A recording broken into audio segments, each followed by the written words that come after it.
Welcome to this episode of Zeke Shoots. Today's episode we're going to be showing you how to take apart an AK safely and just kind of help you guys out with a few tips that are going to probably keep you just a little bit safer when you're handling your AK.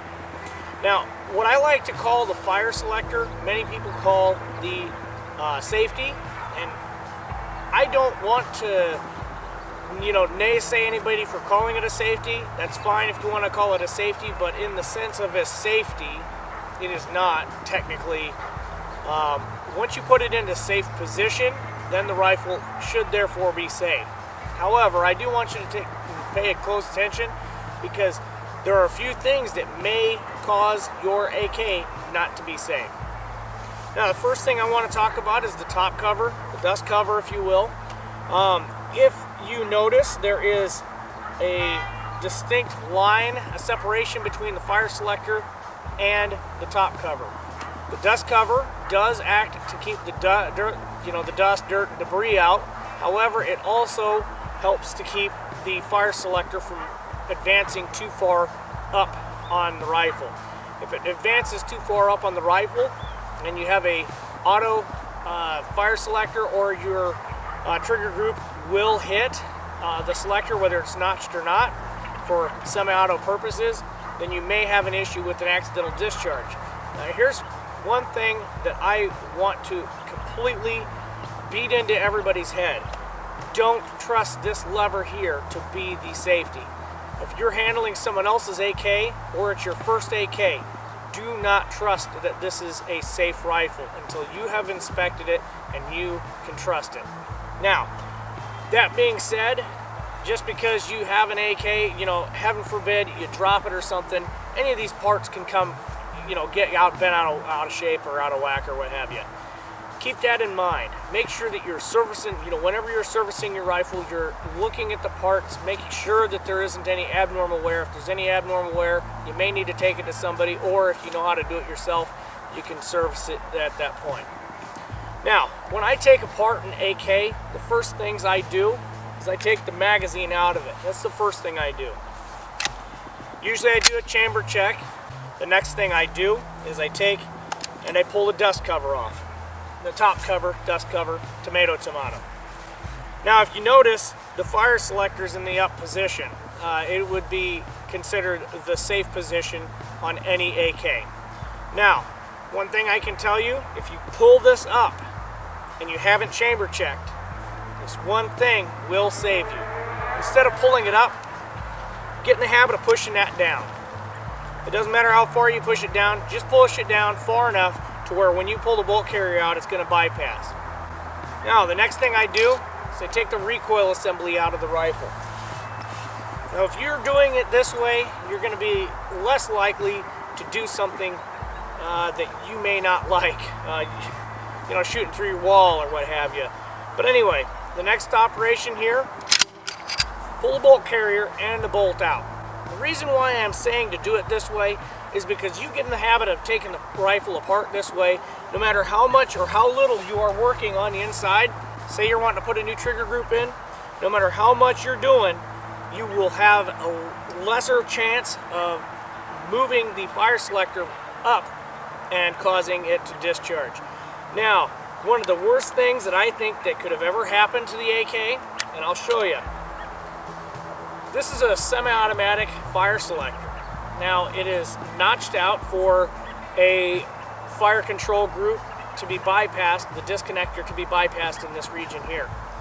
Now, there are so many trigger groups on the planet that if you are, say, just building one or two, if you don't get in the habit of taking your gun apart just like I showed you, then you may be in trouble when you get to somebody's semi-automatic AK and they say, oh, don't worry, it's got a semi-auto notched safety.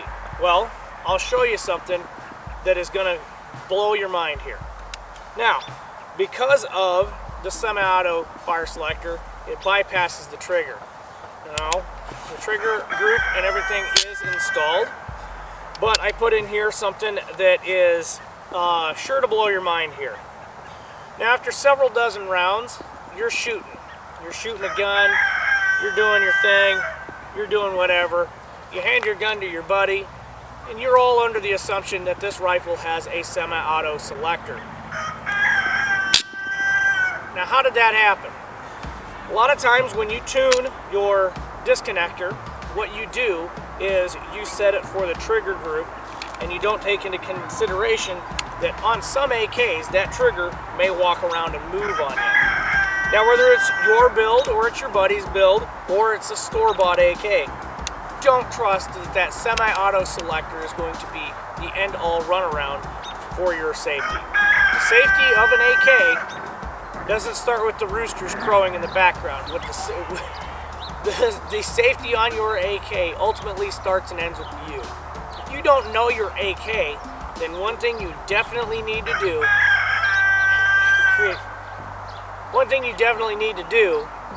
is take a look around it, make sure that you are fully understanding. Heck, watch some videos, watch it, see how the Russians handled their AKs. Anyway, see how these people handle their AKs. Watch how professionals handle these, and integrate that into your style. If you have a little bit of a deviation from what they do, that's fine. But I'll tell you, the way I showed you just now how to take this gun apart is the safest you're going to ever do it.